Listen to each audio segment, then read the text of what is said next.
Hello बच्चों, welcome to our YouTube channel जिसका नाम है मोबाइल ट्यूशन। प्यारे बच्चों, आज बहुत दिन के बाद आपसे मुलाकात हो रही है। I hope you all are well and preparing hard for the examination. प्यारे बच्चों, आज का लेक्चर जो है ये क्लास 10th के बच्चों के लिए है। हम क्लास 10th में साइंस स्टडी कर रहे थे। तो प्यारे बच्चों, आज हम साइंस को ही प्रोसीड करेंगे और साइंस में फिजिक्स का चैप्टर 1 लाइट पढ़ेंगे। प्यारे बच्चों, बहुत ही इंपॉर्टेंट चैप्टर है एग्जाम पॉइंट ऑफ व्यू से भी, और इस चैप्टर में कुछ भी डिडक्ट नहीं हुआ है, सिलेबस भी कंप्लीट है। ऑलमोस्ट 10 मार्क्स की वेटेज रखेगा आपके क्लास 10th के एग्जामिनेशन में, और फर्दर स्टडी के लिए भी ये चैप्टर बहुत ही ज़्यादा इंपॉर्टेंट है। बहुत ही इजी चैप्टर है, बहुत ही इंटरेस्टिंग एंड बहुत ही नॉलेजेबल चैप्टर है। तो प्यारे बच्चों, इधर उधर की बातों को बंद करते हैं और स्टार्ट करते हैं आज का जो हमारा चैप्टर है लाइट। प्यारे बच्चों, लाइट चैप्टर को पढ़ने के लिए मैं तुम्हें थोड़ा सा फ्लैशबैक में ले जाना चाहूँगा। आपने क्लास 9th में साउंड चैप्टर पढ़ा होगा, तो मैं आपसे पूछता हूँ कि व्हाट इज़ साउंड, तो क्या आंसर होगा आपका? तो साउंड क्या होता है? Sound is a energy which gives a sensation of hearing. तो प्यारे बच्चों, ठीक वैसे ही लाइट भी क्या होता है? Light is also a form of energy which gives a sensation of seeing the objects. Light एक एनर्जी है जिसकी हेल्प से हम अपने सराउंडिंग में जितने भी ऑब्जेक्ट्स हैं उन सबको देख पाते हैं। ये तो एक बहुत फॉर्मल सी डेफिनेशन है और क्लास 10th के पॉइंट ऑफ व्यू से बिल्कुल सही है और सफिशेंट। लेकिन थोड़ी सी और एक्स्ट्रा मैं एनहांस करना चाहूँ आपकी नॉलेज को। तो प्यारे बच्चों, लाइट बेसिकली होती क्या है? लाइट को बताने के लिए लाइट का एक नेचुरल सोर्स क्या है? That is sun. ओके प्यारे बच्चों, सन से जो रेज एमिट होती हैं तो वो ग्रुप ऑफ रेज होती हैं, किसी एक टाइप की रेज नहीं होती, डिफरेंट टाइप्स की रेज होती हैं। उस कंप्लीट रेज के पैकेज को हम इलेक्ट्रोमैग्नेटिक स्पेक्ट्रम बोलते हैं। क्या बोलते हैं बच्चों? Electromagnetic spectrum. तो इलेक्ट्रोमैग्नेटिक स्पेक्ट्रम में कौन कौन सी रेज आती हैं? इलेक्ट्रोमैग्नेटिक स्पेक्ट्रम में, इलेक्ट्रोमैग्नेटिक स्पेक्ट्रम, देखो बच्चों, इलेक्ट्रोमैग्नेटिक स्पेक्ट्रम जो है एक फैमिली है किन की? रेज की। इस इलेक्ट्रोमैग्नेटिक स्पेक्ट्रम में सबसे पहले हमें गामा रेस के बारे में पता होना चाहिए। इस फैमिली का फर्स्ट मेंबर है गामा रेस। देन इसके बाद प्यारे बच्चों X rays, gamma rays, X rays and UV rays, then VIBGYOR, then infrared raise,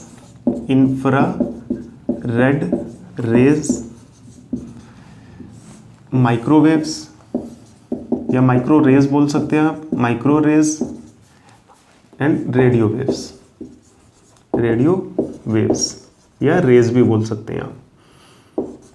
तो प्यारे बच्चों, जो सन से हमें लाइट मिलती है उसको हम कंप्लीट पैकेज को इलेक्ट्रोमैग्नेटिक स्पेक्ट्रम बोलते हैं। उस इलेक्ट्रोमैग्नेटिक स्पेक्ट्रम में ये सब रेज हमारे को मिलती है, gamma rays, X rays, UV rays, VIBGYOR, infrared, micro and radio waves. प्यारे बच्चों, इस इलेक्ट्रोमैग्नेटिक स्पेक्ट्रम के अंदर जो भी विजिबल पोर्शन होता है, इस इलेक्ट्रोमैग्नेटिक स्पेक्ट्रम में जो भी विजिबल पोर्शन होता है उसको हम लाइट बोलते हैं। तो विजिबल पोर्शन आप सबको मालूम है क्या होता है? विबग्योर। तो लाइट को अगर थोड़ा सा आप एक्स्ट्रा जानना चाहते हैं तो इसकी जो डेफिनेशन है ये क्या बनेगी? It is the visible part of electromagnetic spectrum. It is the visible part of electromagnetic spectrum. अगर नहीं समझ में आता कोई बात नहीं याद हो रहा कोई बात नहीं, मैंने आपको पहले ही बताया था कि ये जस्ट नॉलेज को एनहांस करने के लिए है। It is not required for class 10th। Class 10th के लिए आपके लाइट की क्या डेफिनेशन रहेगी? Which is more than sufficient. That is it is a form of energy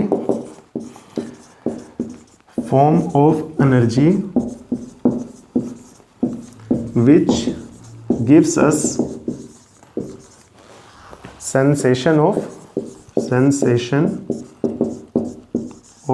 seeing the other objects। तो प्यारे बच्चों, बस इतना ही इसके बारे में आपको जानना है। ये डेफिनेशन आपके लिए क्लास 10th के पॉइंट ऑफ व्यू से मोर देन सफिशेंट है। लेकिन जो बच्चे आगे साइंस पढ़ना चाहते हैं उनके लिए एक छोटा सा इंट्रोडक्शन मैंने दे दिया कि हायर क्लासेस में आपको लाइट के बारे में किस तरह से इंट्रोड्यूस किया जाएगा। सीधा यहीं से बात स्टार्ट की जाएगी। It is the visible part of electromagnetic spectrum. Class 12th के अंदर लाइट को बहुत डिटेल में पढ़ाया गया है। तो प्यारे बच्चों अब इसका स्क्रीनशॉट ले लो और हम नेक्स्ट टॉपिक की तरफ प्रोसीड करते हैं। ले लिया बच्चों स्क्रीनशॉट? ओके, चलो अगली हेडिंग लगाओ, what are the properties of light. What are the properties of light. देखो कोई भी चीज़ होती है उसमें कोई ना कोई खास बात तो होती है। जैसे आप हो, आप में भी कुछ ना कुछ खास बात है, इनफैक्ट बहुत सारी खास बातें होंगी।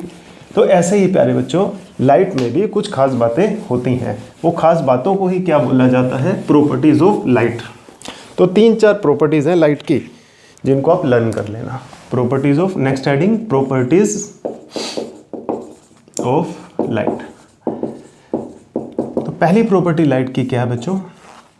Light always travel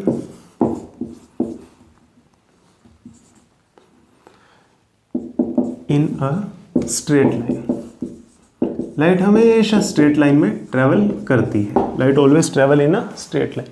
second property बच्चों क्या है? The speed of light, the speed of light is 3 × 10⁸ metre per second. Next property क्या है बच्चों लाइट की? लाइट इज अ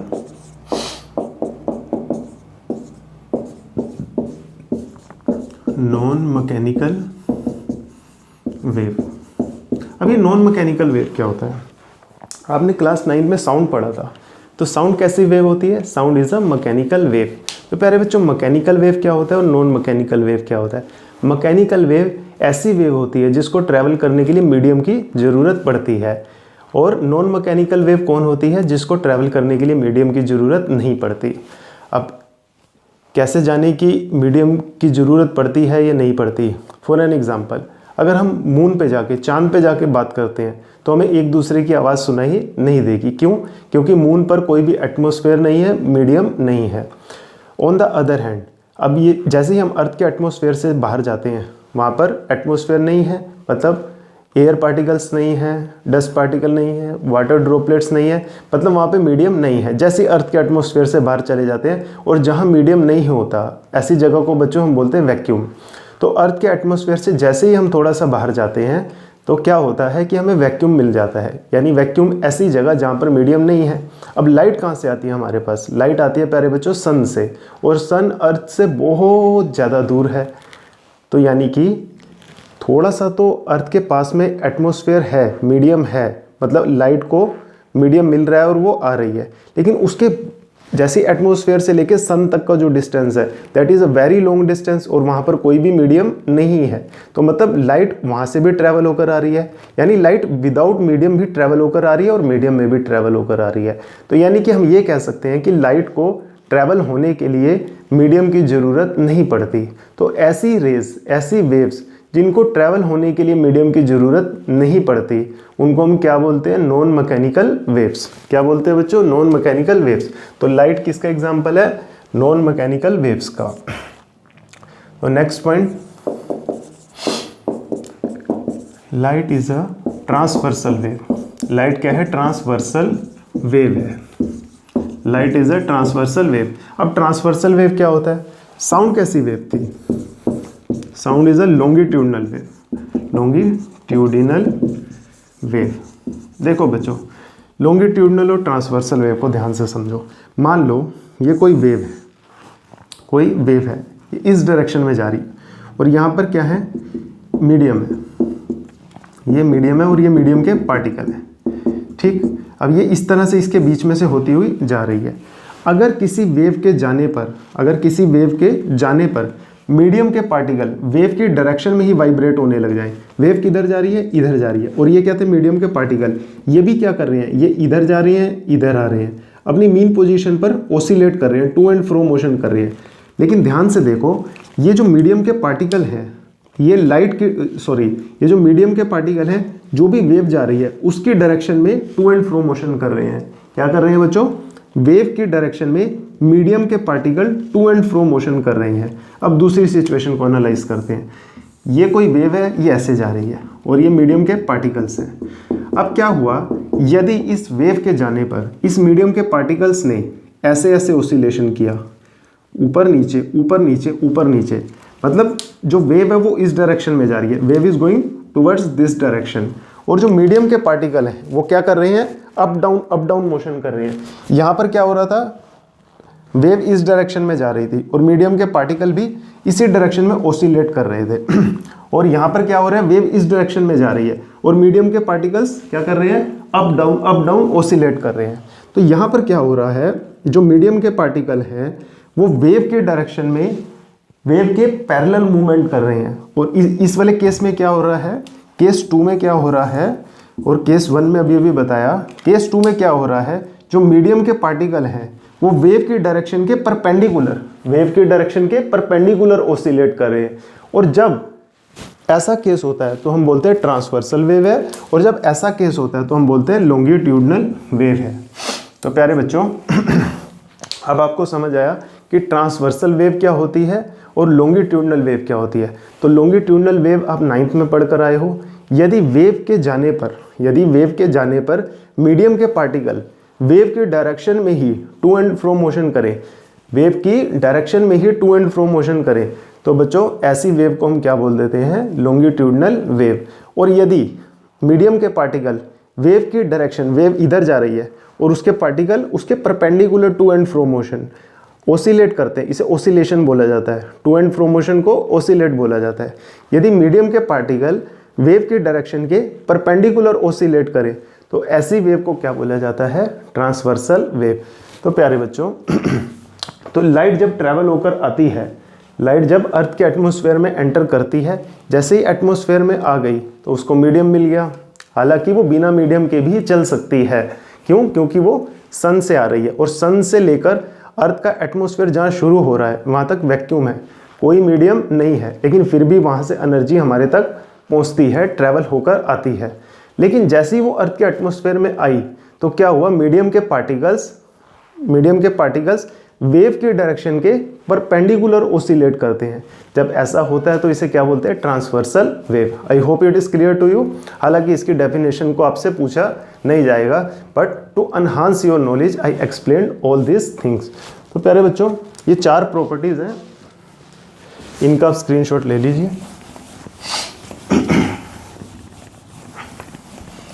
चलो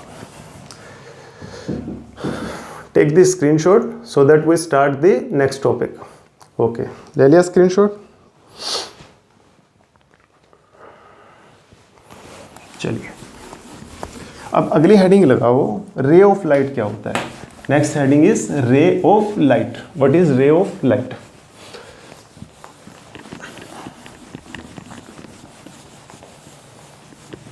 देखो कोई भी चीज है उसकी हमने कहीं ना कहीं कुछ ना कुछ रिप्रेजेंटेशन बनाई हुई है। मैं आपसे पूछता हूँ बच्चों ट्रायंगल क्या होती है, तो आप फटाफट, मैं कहूँगा ट्रायंगल को कैसे रिप्रेजेंट करते हैं, फटाफट से इस तरह से दिखा दोगे मुझे। मैं बोलूँगा बच्चों सर्कल को कैसे रिप्रेजेंट करते हैं, आप इस तरह से दिखा दोगे। मैं बोलूँगा क्वाड्रिलेटरल को किस तरह से रिप्रेजेंट करते हैं, आप 4 साइड वाली कोई फिगर बनाकर मुझे दिखा दोगे कि इट इज़ अ क्वाड्रिलेटरल। ऐसे ही बच्चों क्या होता है, लाइट की भी एक रिप्रेजेंटेशन होती है। क्या होती है, लाइट की भी एक रिप्रेजेंटेशन होती है, जिसको हम क्या बोलते हैं, रे ऑफ लाइट। तो what is ray of light, it is the representation of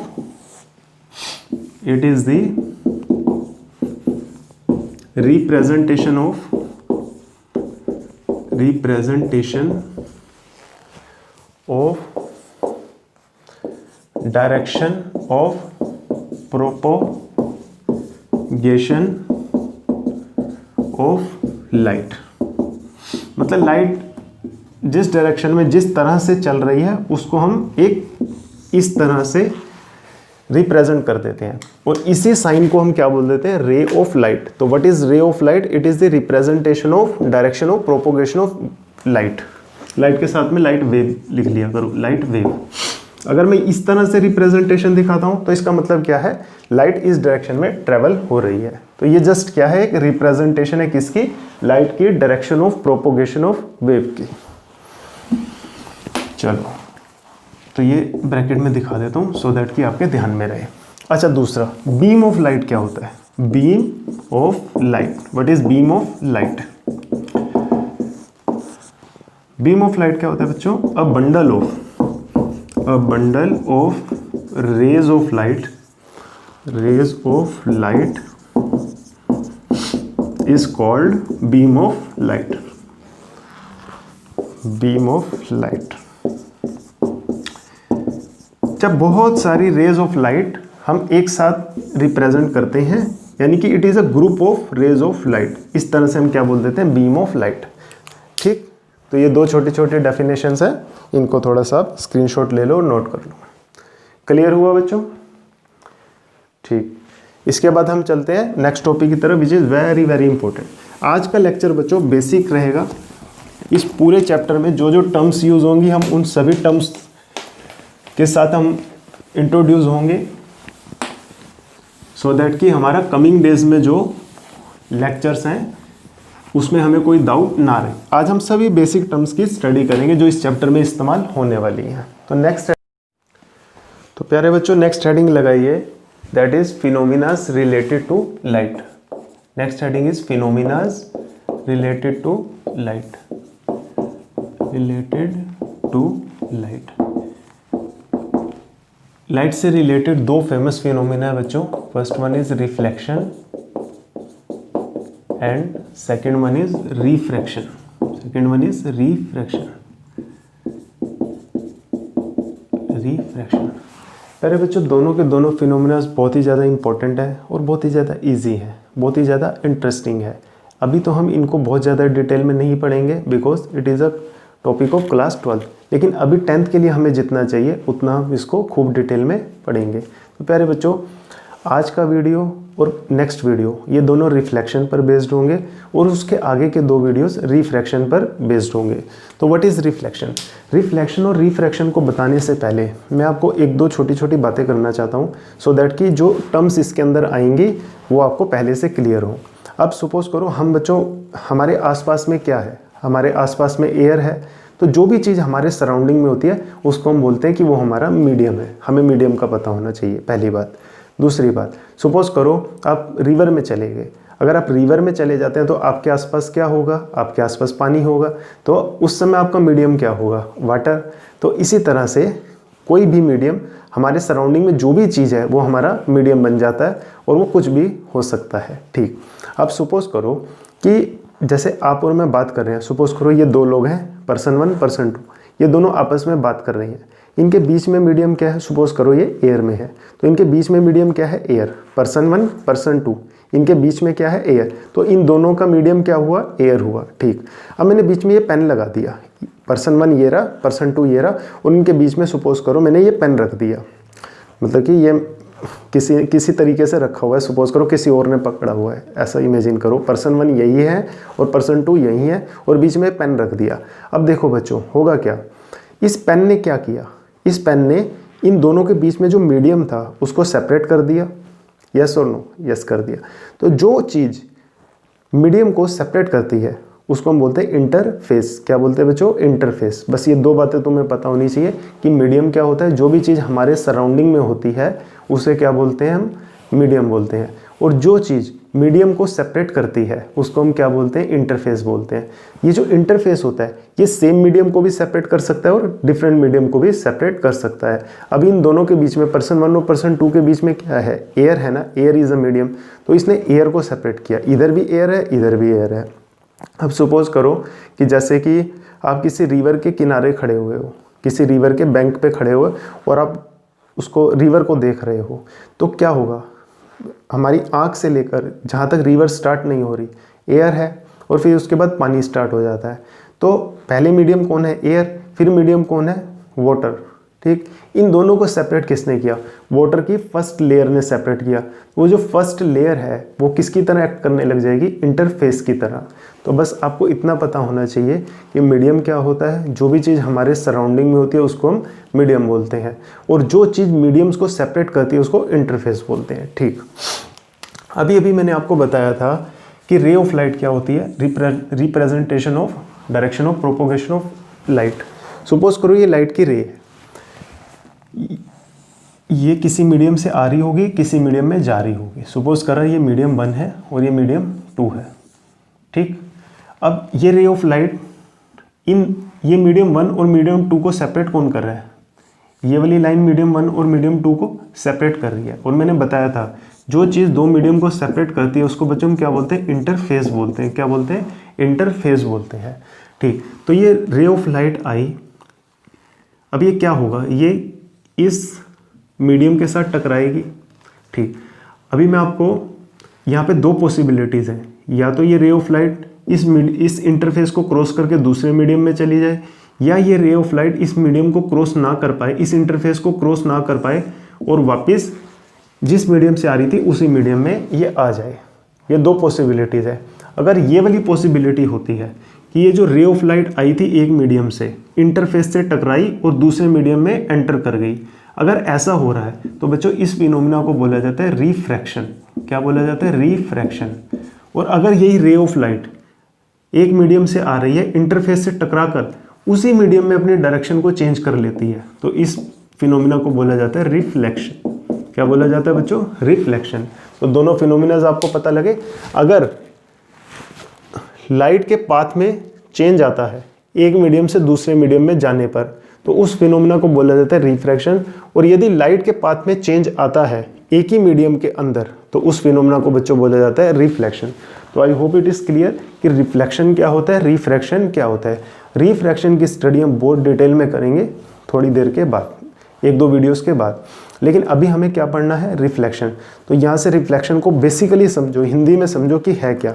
जब लाइट की रे एक ही मीडियम में ट्रैवल कर रही है और किसी इंटरफेस से टकराती है और फिर से वो उसी मीडियम में अपना रास्ता बदल लेती है, तो उसे क्या बोलते हैं, उस फिनोमिना को बोलते हैं reflection of light.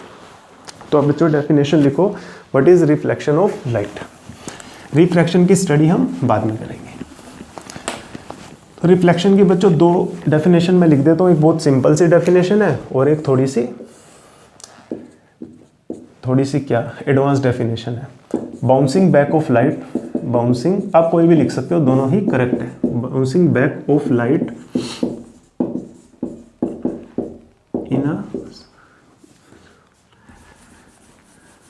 within a same medium, within a same medium is called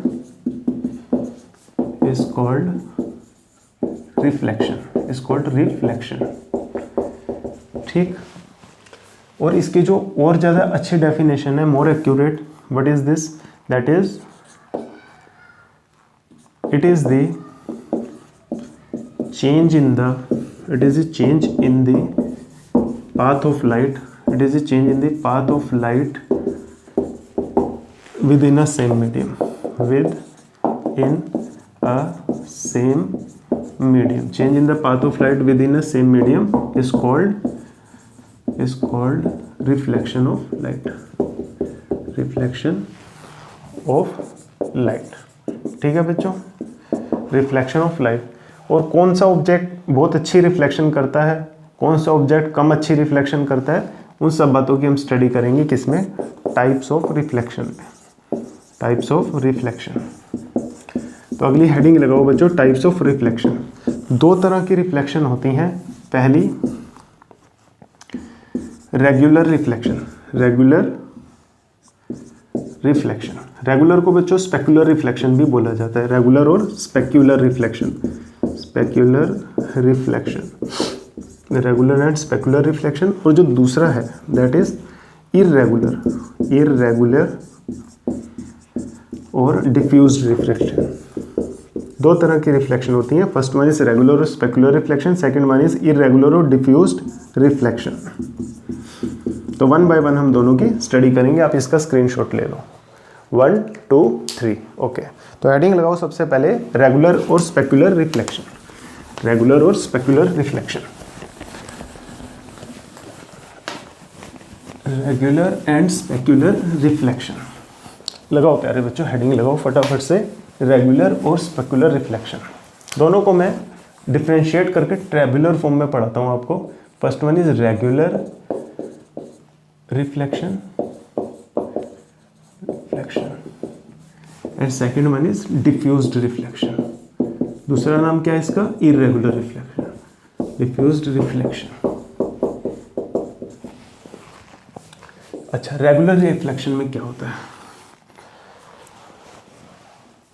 अच्छा, इसको पढ़ाने से पहले एक छोटा सा टॉपिक बीच में स्किप हो गया, पहले वो टॉपिक देख लो। हमने रिफ्लेक्शन पढ़ा था, रिफ्लेक्शन के बाद हमें पढ़ लो लॉज ऑफ रिफ्लेक्शन क्या होते हैं। लॉज ऑफ रिफ्लेक्शन, ये टॉपिक जो मैं पढ़ा रहा था ये इसके बाद है। लॉज ऑफ रिफ्लेक्शन देख लो पहले क्या है। रिफ्लेक्शन की डेफिनेशन पढ़ ली, it is the change in the path of light within a same medium. अब उसके बाद जो अगला टॉपिक है that is laws of reflection की रिफ्लेक्शन के क्या क्या लॉज हैं। तो ये देखो बच्चों, फर्स्ट लॉ जो क्या है, पहले एक बात देख लो कि ये मान लो सपोज कर लो ये मीडियम 1 है, ये मीडियम 2 है, इसको सेपरेट करने वाला ये कौन है, इंटरफेस। क्या है ये, इंटरफेस। यहाँ से एक रे ऑफ लाइट आई, ठीक, जो रे ऑफ लाइट आती है उसका नाम होता है बच्चों इंसिडेंट रे। क्या होता है, इंसिडेंट रे, ठीक। जिस पॉइंट पे वो टकराती है उस पॉइंट पे हम परपेंडिकुलर लाइन एक ड्रॉ करते हैं। क्या करते हैं, परपेंडिकुलर लाइन ड्रॉ करते हैं। ये इसको बच्चों हम बोलते हैं नॉर्मल। क्या बोलते हैं, नॉर्मल रे। पहली रे जो आती है टकराती है उसको बोलते हैं इंसिडेंट रे, और जिस पॉइंट पे वो टकराती है उसको बोलते हैं नॉर्मल रे। और फिर ये टकरा कर क्या हुआ, क्योंकि रिफ्लेक्शन हुई है, change in the path of light होगा within a same medium. तो टकराने के बाद जो लाइट जाती है उसको बोलते हैं बच्चों रिफ्लेक्टिंग लाइट, रिफ्लेक्टिंग रे, रिफ्लेक्टेड रे, ठीक। ये कहानी समझ में आई बच्चों। अब इंसिडेंट रे नॉर्मल के साथ, इंसिडेंट रे नॉर्मल रे के साथ जो एंगल बनाती है उसको बोलते हैं एंगल ऑफ इंसिडेंस, और रिफ्लेक्टेड रे नॉर्मल के साथ जो एंगल बनाती है उसको बोलते हैं एंगल ऑफ रिफ्लेक्शन। तो what is I, I is angle of incidence, I is angle of incidence, and what is R, that is angle of reflection, that is angle of reflection, ठीक है बच्चों। अब हमारे को इसके लॉस पढ़ने हैं। तो पहला लॉ क्या कहता है कि angle of incidence is equal to angle of reflection. Angle of incidence is equal to angle of reflection. हमेशा जितना एंगल ऑफ इंसिडेंस होगा उतना ही एंगल ऑफ रिफ्लेक्शन होगा। एंगल ऑफ इंसिडेंस आपको समझ आ गया, इंसिडेंट रे ने जो नॉर्मल रे के साथ एंगल बनाया that is called angle of incident, and reflected रे ने नॉर्मल रे के साथ जो एंगल बनाया that is called angle of reflection. तो ये दोनों एंगल हमेशा सेम होते हैं, यही एक फर्स्ट लॉ है इसका, लॉज ऑफ रिफ्लेक्शन। दूसरा लॉ क्या है बच्चों, दूसरा लॉ है कि incident ray, normal ray and reflected ray all will lie in a same plane. Incident ray, normal ray and reflected ray all lie in a same plane, lie in same plane, ठीक। तो ये दो laws हैं बच्चों, बहुत important है, paper में आता है कि define reflection and laws of reflection, define reflection and laws of reflection. तो ये दोनों लॉ क्या हैं बच्चों, एंगल ऑफ इंसिडेंस हमेशा इक्वल होगा एंगल ऑफ रिफ्लेक्शन के, और इंसिडेंट रे, नॉर्मल रे और रिफ्लेक्टेड रे हमेशा एक ही प्लेन में लाई करेंगे। आप इसका स्क्रीनशॉट ले लो, फिर हम टाइप्स ऑफ रिफ्लेक्शन की बात करते हैं। 1 2 3 ओके।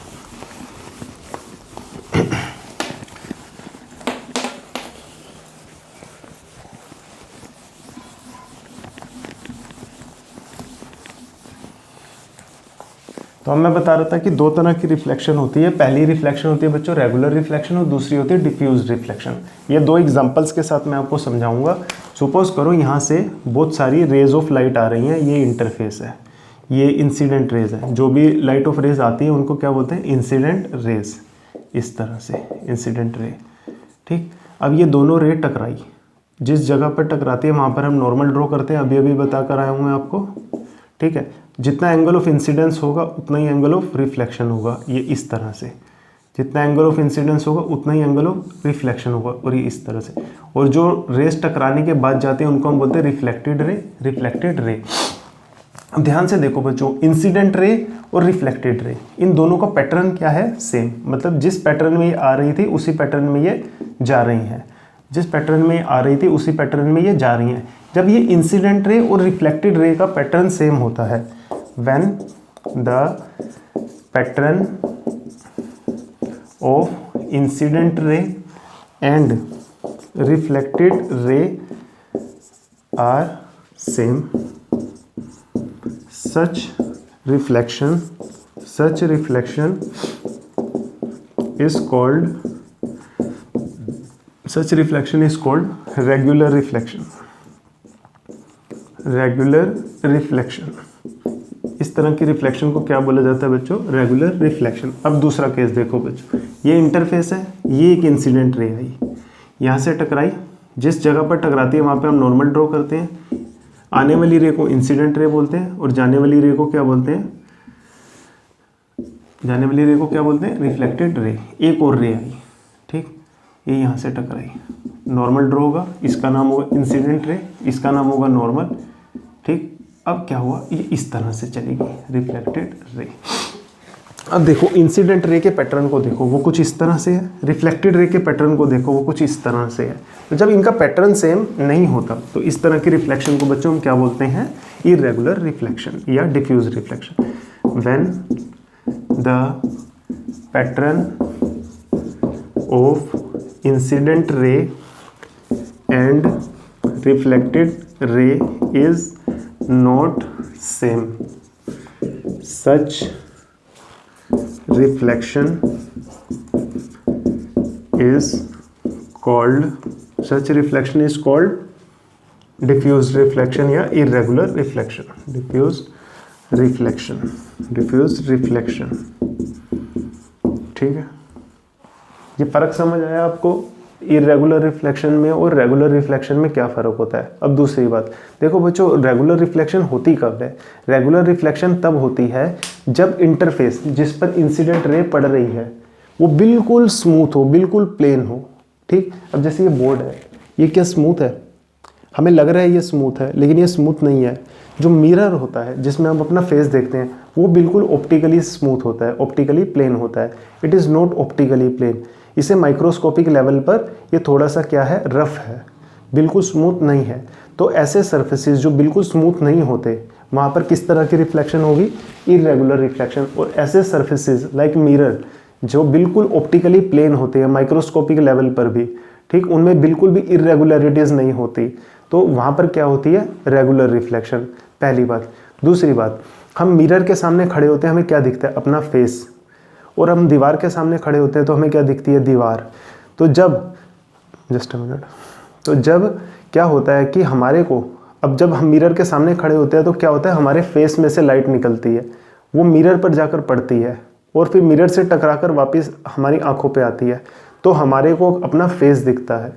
तो यानी कि क्या हुआ, लाइट कहाँ से निकलनी शुरू हुई थी? हमारे फेस से, और मिरर पर टकराई और वापस हमारी आंखों पर पड़ी तो हमें अपना फेस दिखाई दिया। तो जब बच्चों इस समय लाइट का सोर्स कौन था? लाइट कौन प्रोड्यूस कर रहा था? हमारा फेस। तो जब हमारे को अपना फेस दिखाई दे रहा है मिरर में, और ऑन द अदर हैंड हमारे को अपना फेस दिखाई नहीं दे रहा जब हम दीवार के सामने खड़े हुए हैं। हालांकि दोनों ही केसेस में सोर्स ऑफ लाइट क्या है? हम ही हैं, हमारे से रेज ऑफ लाइट निकल रही हैं। लेकिन एक केस में क्या हो रहा है कि हमें सोर्स ऑफ लाइट नज़र आ रहा है, मतलब हम नज़र आ रहे हैं, और दूसरी जगह पर हमें सोर्स ऑफ लाइट नहीं नज़र आ रहा। जिस ऑब्जेक्ट पर लाइट पड़ रही है वो ऑब्जेक्ट नज़र आ रहा है, तो उस केस को क्या बोलते हैं बच्चों? यानी कि उस केस में जो होने वाली रिफ्लेक्शन है वो कैसी है? Irregular reflection. और पहले वाला केस मिरर, उसमें जो होने वाली रिफ्लेक्शन है वो क्या है बच्चों? That is regular reflection. तो जब यहाँ से हमारे को ये सीखने को मिल रहा है कि रेगुलर रिफ्लेक्शन के अंदर क्या होता है? सोर्स ऑफ लाइट नज़र आता है, और इरेगुलर रिफ्लेक्शन के अंदर क्या होता है? हमें ऑब्जेक्ट नज़र आता है जिस ऑब्जेक्ट पर लाइट फॉल करती है, ठीक। तीसरी बात, रेगुलर रिफ्लेक्शन बच्चों कब होती है? जब सरफेस बिल्कुल ऑप्टिकली स्मूथ हो। और इरेगुलर रिफ्लेक्शन कब होगी? जब सरफेस ऑप्टिकली स्मूथ नहीं है। तो यहाँ पर एक दो बातें और नोट कर लो। पॉइंट नंबर 2 लिखो इनमें बच्चों, इरेगुलर डिफ्यूज रिफ्लेक्शन में, in regular reflection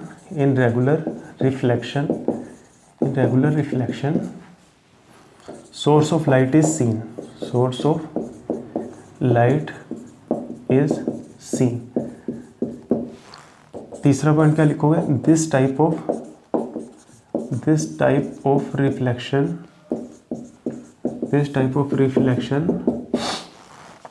occurs when, ये फर्स्ट पॉइंट था, when surface is optically plane, जब सरफेस ऑप्टिकली प्लेन होता है। अब यहाँ पर लिखो पॉइंट नंबर 2, इन डिफ्यूज्ड रिफ्लेक्शन,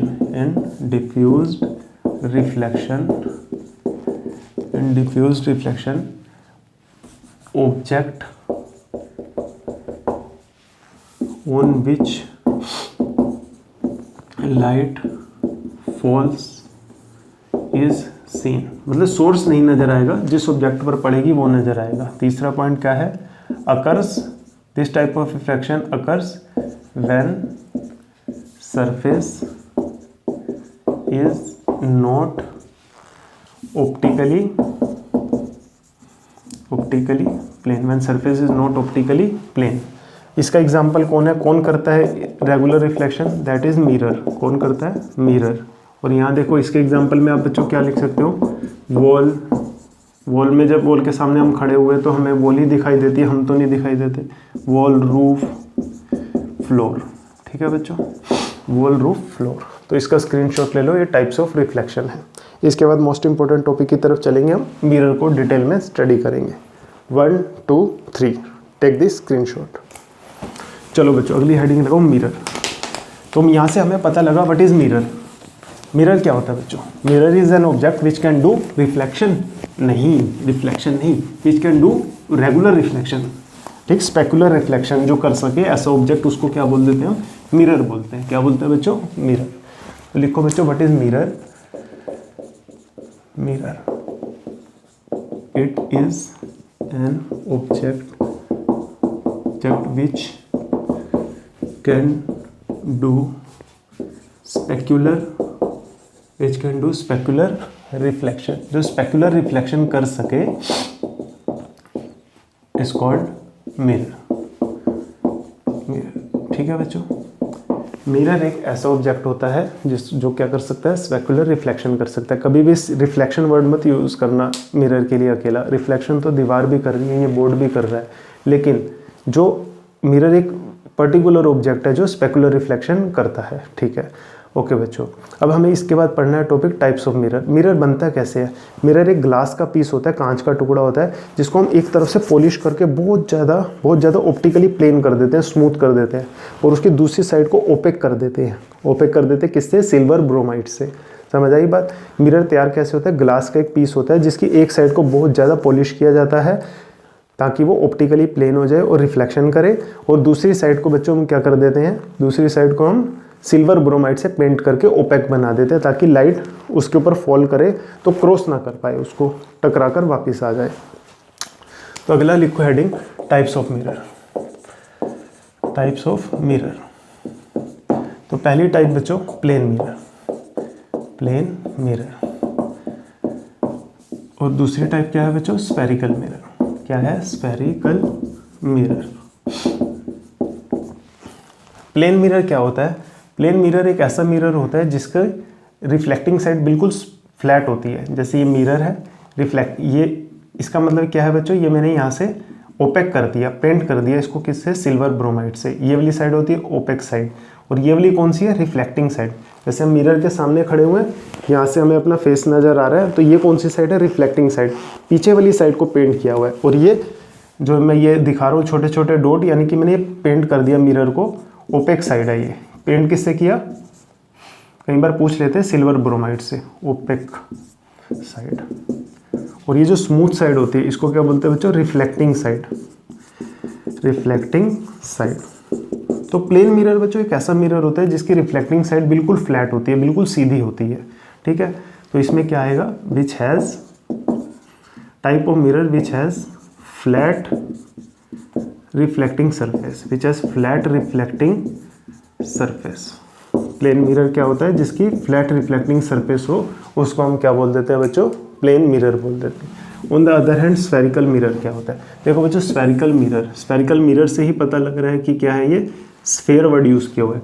एक ना होलो ग्लास स्फेयर होती है, क्या होती है, होलो ग्लास स्फेयर, एक खाली कांच का बॉल समझ लो। ठीक है, खाली कांच की ऐसी बॉल जो अंदर से भरी हुई नहीं है, होलो है, उसमें से हमने ये इस तरह से इसको कट कर दिया, तो ये पोर्शन दिखा हमारे को, ये, और एक ये भी पोर्शन है, तो ये पोर्शन जो है that is called spherical mirror. अब सेम एक तरफ से हम इसको क्या कर देंगे, ओपेक कर देंगे, पेंट कर देंगे और दूसरी साइड से हम इसको क्या कर देंगे, पॉलिश कर देंगे सो दैट कि ये रिफ्लेक्ट कर सके लाइट को। तो स्फेरिकल मिरर बच्चों होता क्या है, basically part of hollow transparent sphere, इस तरह से बनता है ये। इसकी रिफ्लेक्टिंग साइड फ्लैट नहीं होती बिल्कुल, it is a part of hollow transparent sphere. It is a part of hollow transparent sphere whose one side is reflecting and other side is opaque. तो जो दूसरी साइड होती है वो क्या होती है, ओपेक होती है। समझ आई बच्चों बात। अब इसके अंदर दो फेमस एग्जांपल है जो हमें पढ़ने हैं। पहला कनकेव मिरर और दूसरा क्या होता है बच्चों, convex mirror. One by one हम दोनों पढ़ेंगे। इसका आप स्क्रीनशॉट ले लिया बच्चों स्क्रीनशॉट।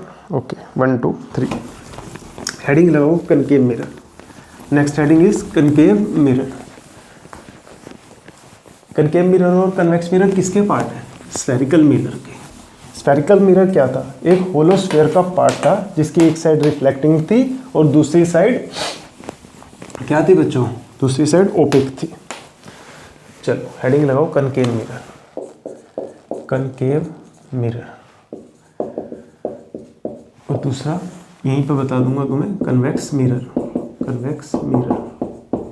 अब ये तो पता है ना तुम्हारे को, ये एक होलो ट्रांसपेरेंट स्फीयर था, ये काटा, ये पीस है इसका, ठीक है, ये सेंटर है, सही। देखो कनकेव मिरर क्या होता है। अब ये हमारे पास एक कांच का छोटा सा टुकड़ा है, अब हम क्या चाहे तो हम इस साइड को क्या कर लें, पेंट कर दें सिल्वर ब्रोमाइड से और इस साइड को रिफ्लेक्टिंग कर दें। मतलब जो सेंटर वाली साइड है ये क्या है, उस स्फीयर का सेंटर जिससे हमने मिरर को काटा, इस स्फीयर में से हमने मिरर को काटा, ये रहा सेंटर, ठीक। अब हमारे पास ये मिरर का एक टुकड़ा है, चाहे हम इस साइड को पेंट कर दें चाहे हम इस साइड को पेंट कर दें। अब देखो जब हम सेंटर वाली साइड को रिफ्लेक्टिंग बनाते हैं, और बाहर वाली साइड को पेंट कर देते हैं, तो जो मिरर बनता है उसको बोलते हैं कनकेव मिरर। तो कनकेव मिरर क्या होता है, it is a type of spherical mirror whose reflecting side is towards the center of sphere, of which the mirror is part,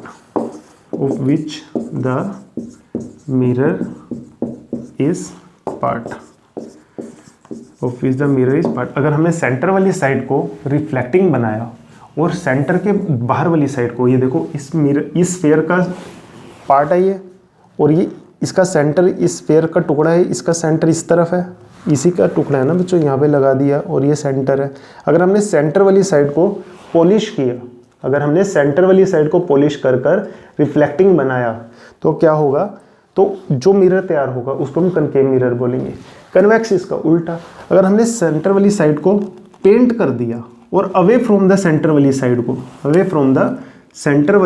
को क्या कर दिया, हमने क्या कर दिया, रिफ्लेक्टिंग बना दिया और टुवर्ड्स द सेंटर वाली साइड को पेंट कर दिया, ओपेक बना दी, तो जो मिरर बनता है बच्चों उसे क्या बोलते हैं हम, कन्वेक्स मिरर। बस इसे तुमने क्या लिखना है, it is a type of spherical mirror whose reflecting side is away from the centre.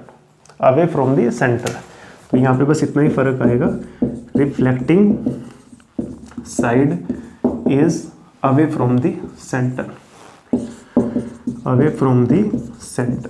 ठीक है बच्चों।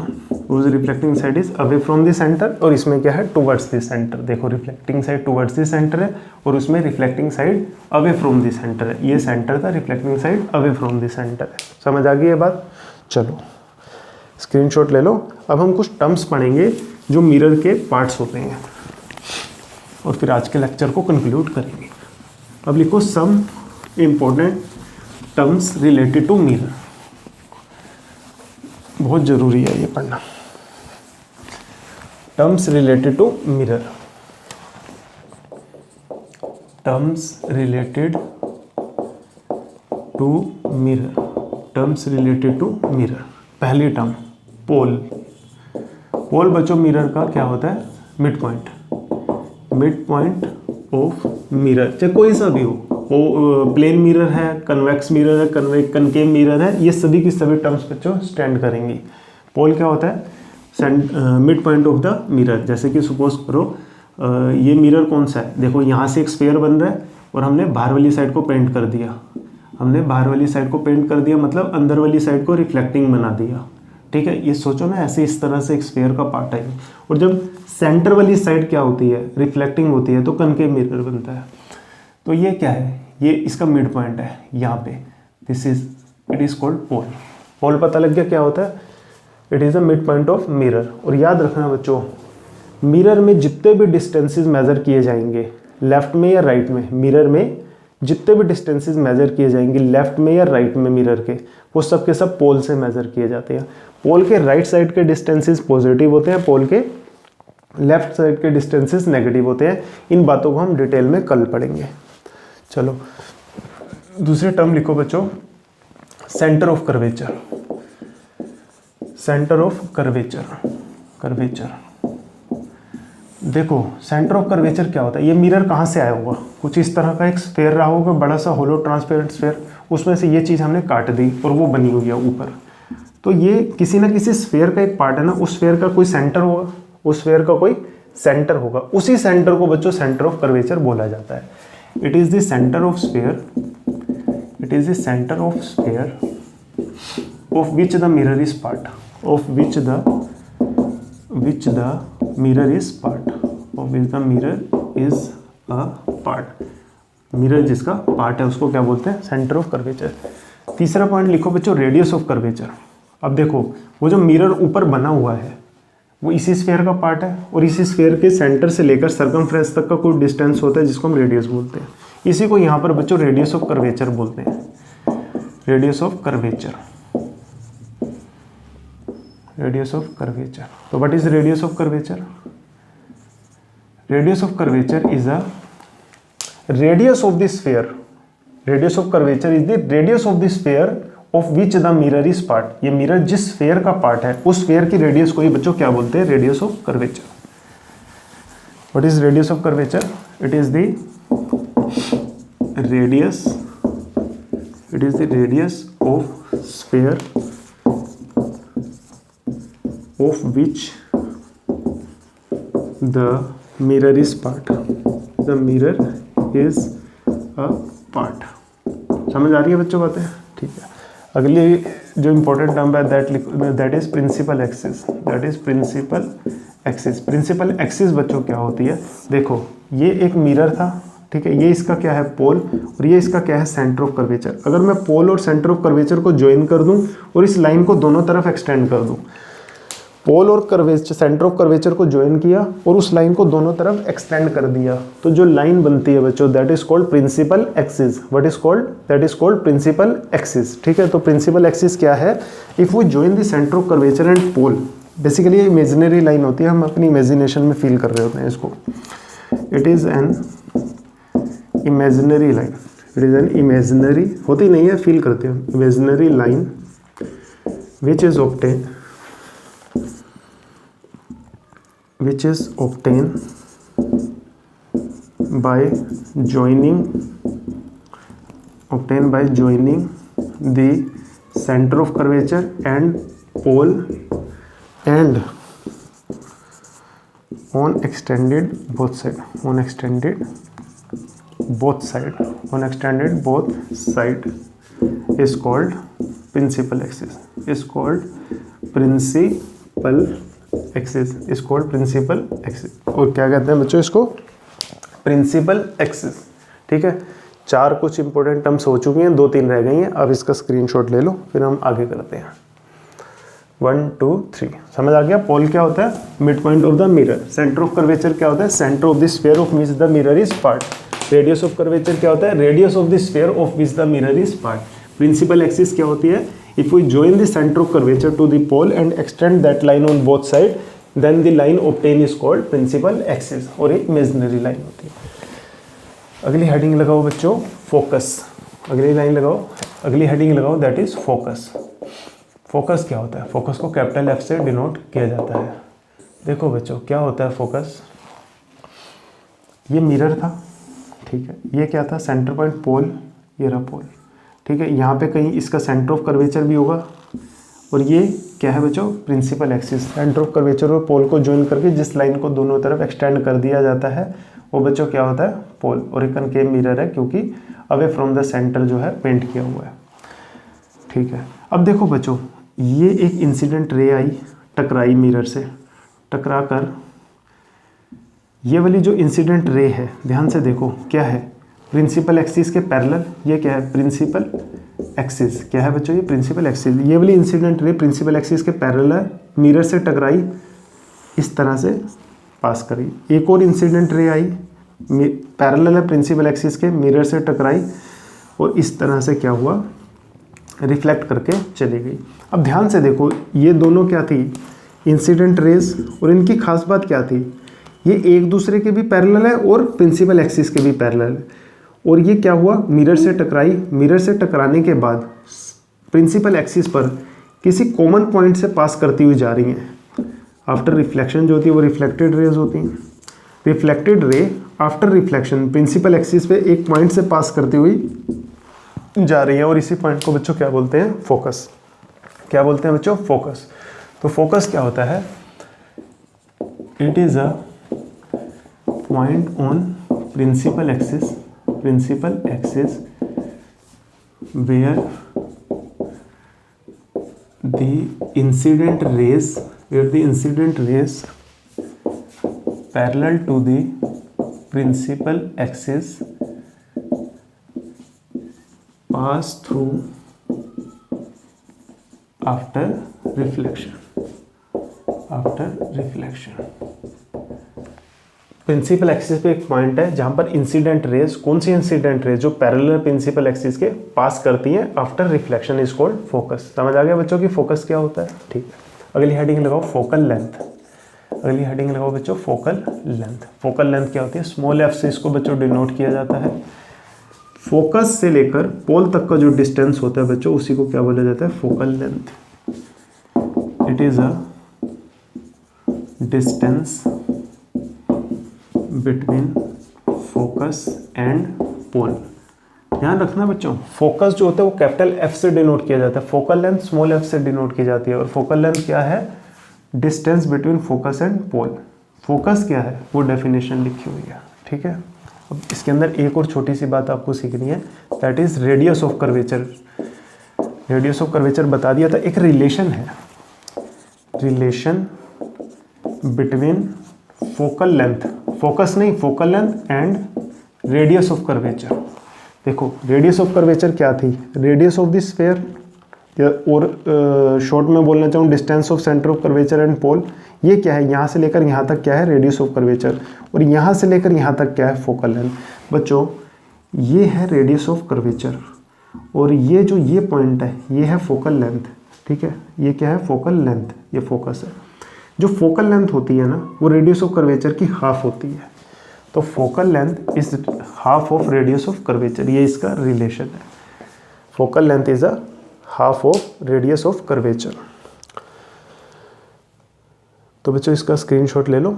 एक छोटी सी बात रह गई, एक लास्ट पॉइंट, अपर्चर क्या होता है। अपर्चर जैसे बहुत जैसे हम डिफरेंट टर्म्स पढ़ रहे हैं ना, ऐसे एक अपर्चर होता है बच्चों कि अपर्चर क्या होता है। हालांकि 10th क्लास में अपर्चर की कोई इस्तेमाल नहीं है, लेकिन मैं फिर भी बता देता हूँ आपको। ये हमने मिरर बनाया था, ये पोल था, ठीक है, ये पेंट कर दिया मान लो बाहर से, तो रिफ्लेक्टिंग साइड अंदर वाली होगी। ये जो ये डिस्टेंस है P Q, it is called aperture. P Q is aperture. तो बेसिकली अपर्चर क्या है, लेंथ ऑफ मिरर। क्या है बच्चों अपर्चर, लेंथ ऑफ मिरर।